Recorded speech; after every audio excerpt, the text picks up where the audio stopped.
Welcome everyone to this episode of Manufacturing Talk Radio. I'm Tim Grady. I'm here with co-host Lou Weiss. We're doing a live broadcast with Anthony Nieves, who is the committee chair for the Institute for Supply Management's Services Report on Business. We do that every month like we do the Manufacturing Report on Business. And Anthony, I'm hard pressed to find bad news in your report. Well, it definitely has some really good indexes, the readings that is, and looking at that composite index last month in contraction territory, 49.2, can't beat it, jumped up 6 percentage points to 55.2. So overall, you're right. I mean, there's some, we can go down the list of indexes, and yes, there's some that we could see some improvement in, but overall, this is a really good report.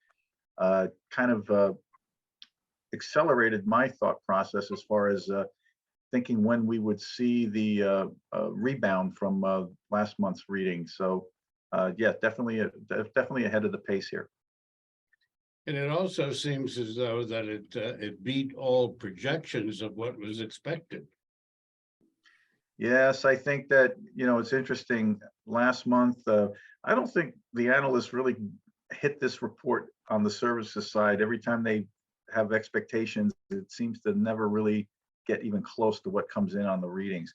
And I understand it, because I look at the report and I look at the data every month in detail, and sometimes I don't have any real strong idea of where it might show up. I know that last month when we spoke, I said that I didn't believe we would be in contraction territory for any length of time, and I thought maybe in one more month, if not, we would come out this month, which we did.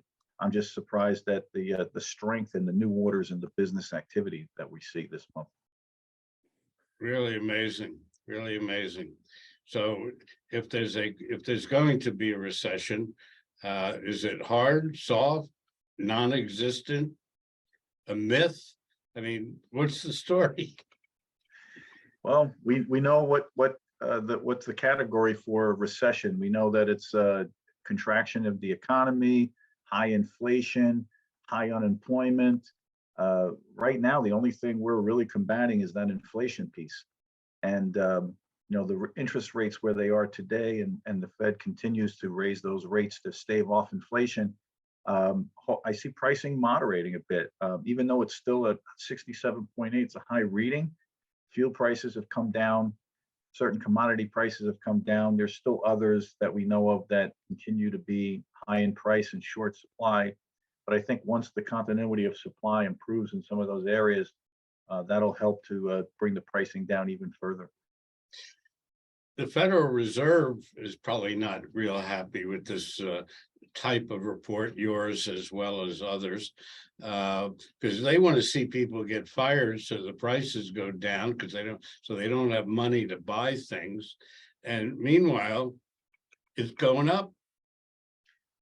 It is, you have to look at it this way, though, that wage pressure that we're seeing, strong wage pressure in the past, it's starting to level off a little bit there as well. But again, we mentioned the jobs report, 518,000 jobs, an unemployment rate of 3.5% for the month, 3.4%. Our index shows the employment unchanged month over month, and I'll explain that. And the reason why it's unchanged is we're looking at all 18 industries and what their jobs or what their employment was month over month. So we're not just taking into consideration the number of jobs added.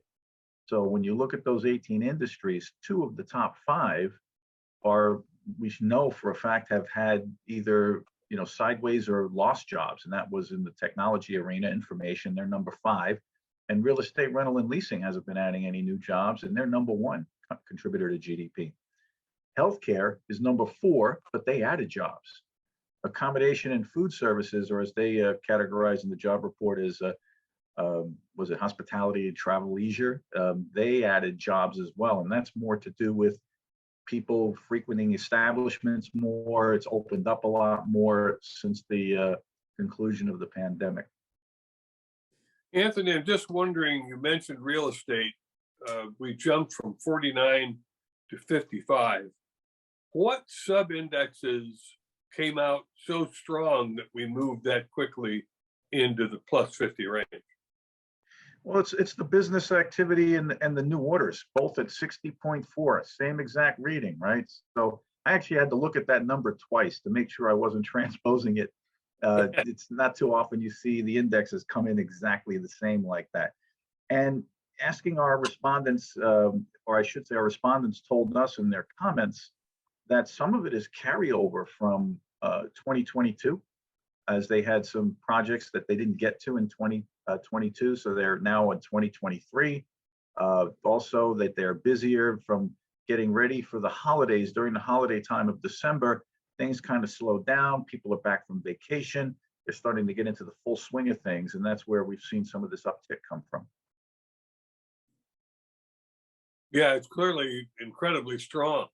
Now, these 60 readings, business activity and new orders, was that pretty much across the board? Are all 18 industries experiencing some activity, or are there a couple that are still soft?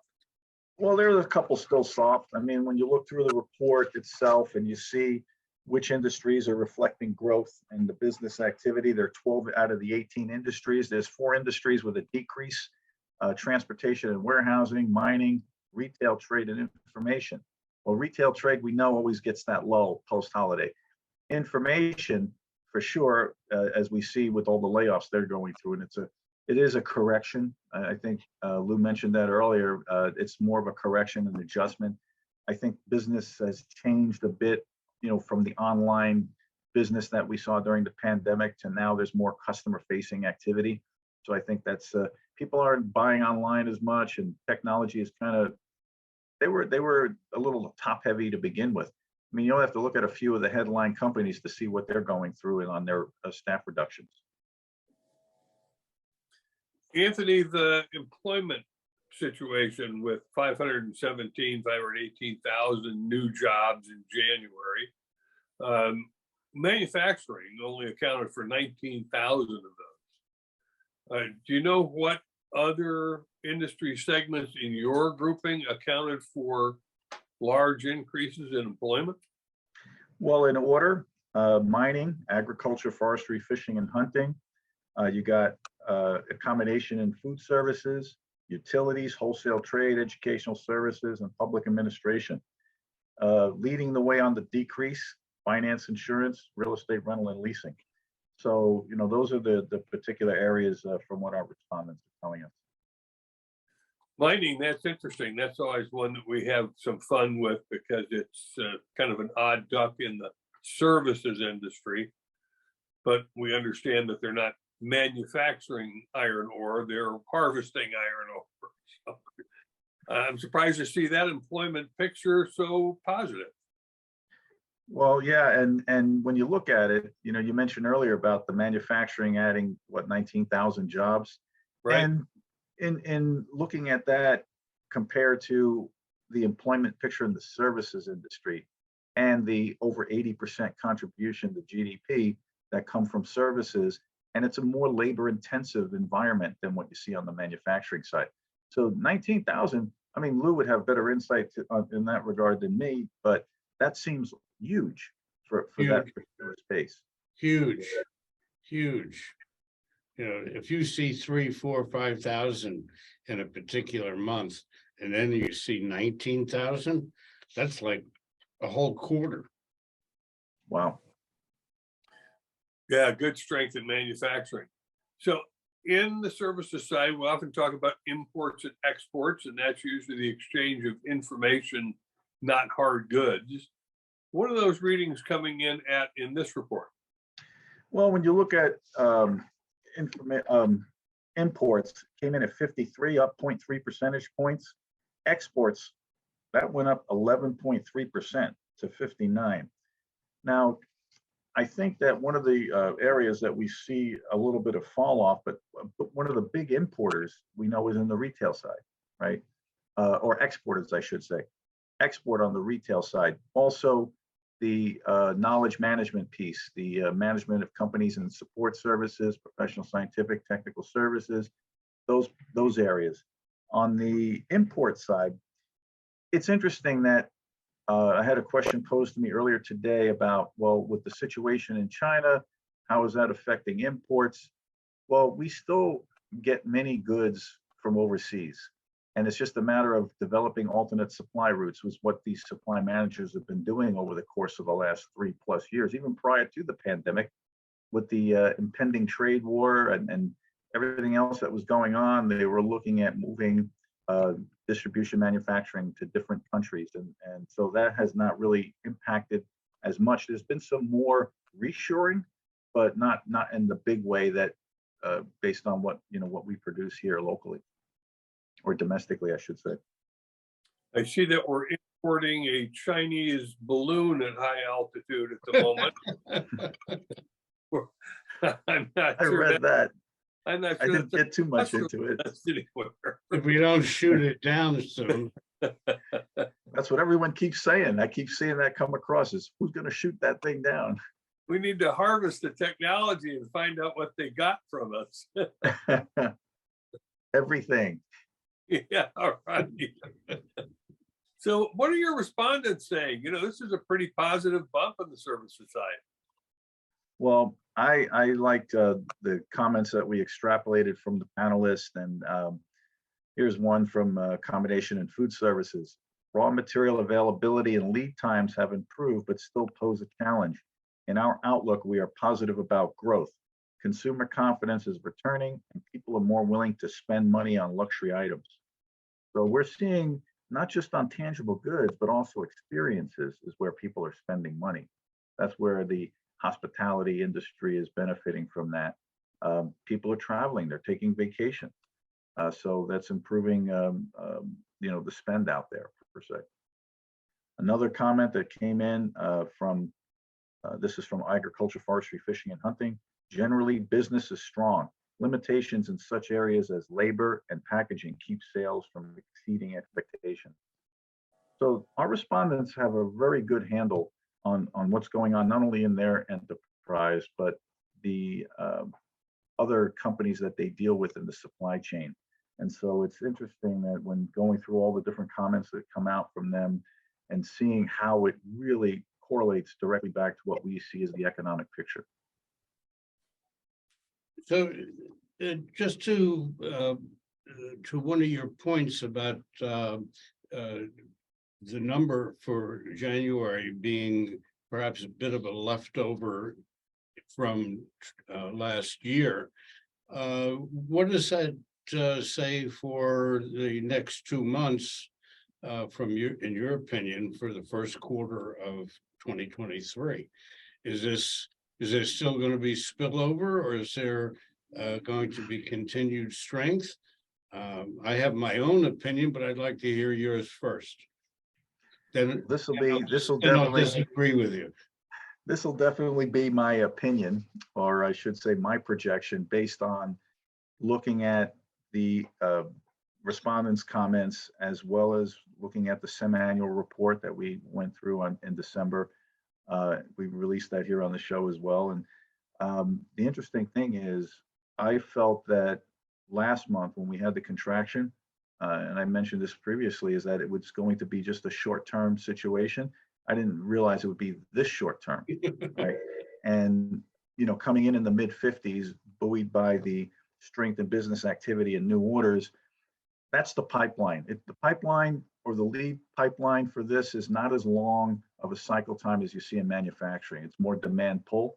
So I believe that we'll still come in north of 50 in the next few months. And going back and drawing off of the semi-annual release, what our respondents told us, they felt that the second half of 2023 was going to be better than the first half. So I believe once we see this true leveling off of inflation, which I believe is happening, and that interest rates start coming down a bit, hopefully we don't experience more job loss out there, because that's what we need the people working to spend. But it's contrary to, as you pointed out, Lou, it's so true. The Fed would like to see those job cuts. It helps them in their ability to stave off inflation as well. But I hope we don't get to that point. I'd like the best of all worlds. That's just me. I'm a little selfish in that sense. maybe next month we'll see if we can get Jerome Powell on the show, and we can argue with him about the thinking process of firing people to do away with inflation. Yeah, I mean, I think they're looking at it more as one of the variables that comes into play.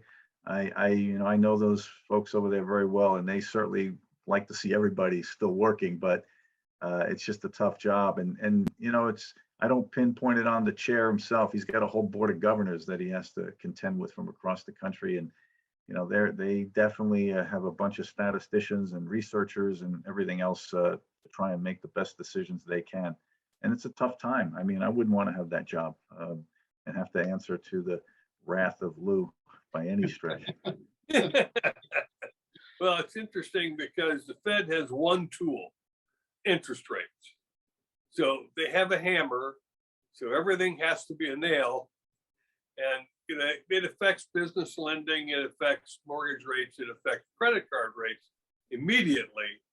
But labor, probably 6 or 9 months down the road, my concern is they're going to raise rates in the short term, and come Q3, they could kill off a recovery, because that's when it begins to hit. Yes, you're so right. I think that, when we look at what the responsibility of the Fed is, and like you said, they have that tool. I mean, they pretty much, their monetary policy, right? And interest rates, and they try to manage the employment picture. I mean, they want to keep unemployment low, but again, it's contrary to what has to happen in certain instances in order to stave off the inflation. So it seems counterintuitive, but again, they're just going off of history, I guess. But for me, like I said, I'm glad I'm not in that position. There's an interesting thing that's evolving over the last couple of months in New Jersey as well as in New York. I don't know about other places. I know Florida, they don't do this yet. And that is, they call it the non-cash fee on your restaurant bills. They don't call it an interest charge, they call it a non-cash fee.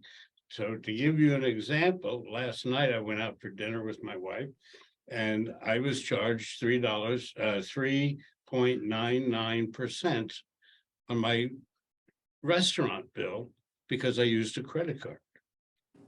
And I think this new thing that's evolving is going to hurt the restaurant business. And I had a long conversation with the owner of the restaurant. And I said, this is not fair to you, not fair to your customers. And the credit card companies are raking it in because they still charge the restaurant the 2.5%, 3% plus 4% for the customer to use their card. Yes. So, have you heard about this in your side of the world? No, I have not. I will say this. I remember we had this conversation briefly last month. I think we did it offline though. Yeah. We didn't do it on the show. And it's tough. That rate that's in there for the credit card processing for sure. And I think that, how do you make it palatable? I mean, it's the cost. There's no free lunch out there, so to speak. Not to pun on words, but there's no free lunch, and so there's a cost associated with that. And do you build it into the menu pricing and say the heck with it, or do you do it as I know you brought that up last time, Lou, but the other thing is, do we say, hey, you get a discount if you pay cash? So here's your rate, and maybe you do it as a discount versus a cash fee add-on. I don't know, but you're just an optimistic guy to come up with that as a discount. That's how they did it in the gas stations for years. Think about it. You go to the pump and you look at it. Here's your credit card price and here's your cash price. You're getting a discount for paying cash. Who carries cash anymore like that? Right. I hardly carry any cash. It used to be back in the day, you'd have a bunch of cash in your wallet or whatever. And I never had it in my wallet because I am from back east, Lou. You don't walk around with money in your wallet. You put it somewhere else. That's right. In your sock, your shoe. But it was always this, discounted price for cash at the pumps. And so nowadays, if I walk around with, I never have more than $100 on me in cash at any given time. Anthony, I'm curious about transportation. We talked about that all through 2022, parts of 2021, as we came out of the pandemic with all that pent up demand, and transportation got crushed, trying to get trucks and chassis, trailers. Then they lost labor in China to load ships. And now it has changed course. It sounds like transportation would like to have a lot more loads. Yeah, it seems that way. But, again, it varies by the industries and the companies out there. We had 10 industries with growth, right, on the composite index. But you look at on the decrease side from the composite, it is, you got transportation and warehousing leading that charge. So they're kind of coming back down a bit. And again, I think they'll catch up in the next upcoming months, because part of that has to do with, again, we see new orders and business activity picking up from the post-holiday. It's going to take a bit because, again, they're measuring change month over month. So they had such a decent time leading into the holidays. So then it's kind of waned a little bit post-holiday. They're more in line historically with what we've seen coming out of the services sector. I said this morning that the last 4 years has kind of been so different from what we've seen in previous years as far as the trends go. We had that trade war right before the pandemic. Then you had the pandemic, as you mentioned, all that pent up demand coming out of it.